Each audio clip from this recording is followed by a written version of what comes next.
Firefighters are trained to show up to calls, assess the situation, and quickly help the people who are in trouble, all while putting aside any feelings about what they're seeing or experiencing. Not just fires, suicides, child abuse cases, shootings, overdoses, fatal car crashes, and long after the emergency is over, it's occasionally the firefighters themselves who are in need of rescuing. Our Hania Shivi has spent months following firefighters in Portland as they took emergency calls and shows us how the department is helping take care of their mental health. Portland's fire department answers about 19,000 emergency calls every year, the highest volume in the state. Mental health has become such a high priority for the department. It's not only preparing new recruits even before they hit the streets, it's also helping seasoned firefighters deal with what they see on a daily basis. Firefighters like Nick Jewett, who grew up right in front of a fire station.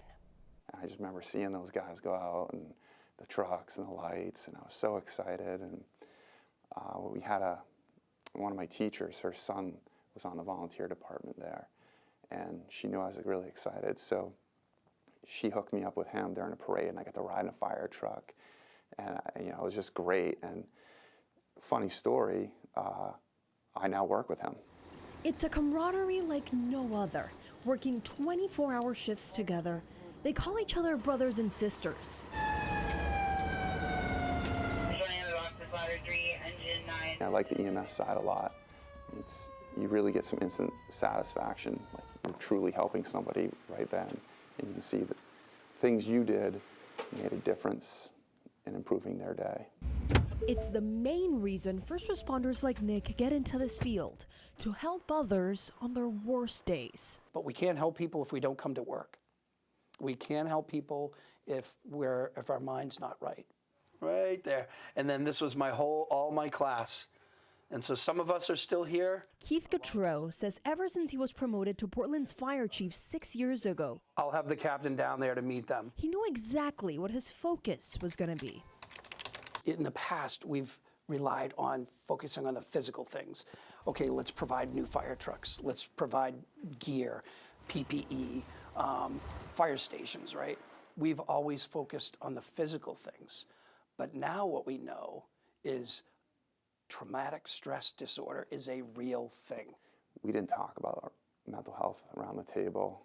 It was kind of, you knew it was there. You knew guys had hard times, but you kind of kept quiet about it. You gave them a lot of space. But now we know that stress from those hard times doesn't really go away. And if not dealt with, it can add up over the years until, without warning, it can spill over into a firefighter's life. To not get into too much detail, but I had a car crash in the neighborhood that I lived in. The child I transported was my son's age. He rode in the school bus with her. It wasn't so much the call, being there and working it. Like, I'm a professional, there's certain things we do it.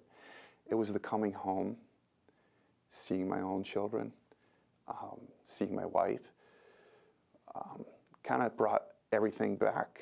Nick says he was losing sleep, had panic attacks, and was being overly aggressive to others. Very challenging at times. And he didn't know what to do. And I wasn't able to truly engage in what I was doing, which then alarmed me that this isn't safe. I'm not being safe to myself, to the guys I'm working with, because I'm disassociated with everything that's going on. My body's telling me that you've overloaded yourself. And that's when I decided to get help. That help came when Nick ended up in the emergency room. After 6 months of not getting the right help, he heard about the Center of Excellence in Maryland, an inpatient mental health facility just for firefighters. With encouragement from our family, I went. What a great place. I found a place where I met people who were a lot like me. Dr. Abby Morris is the medical director of the center. She says firefighters typically spend a month there. They want to feel better and they want to go back to work, because to be a firefighter or dispatcher or EMT or paramedic is the world to them. That's what they know. That's who they are. That's what they want.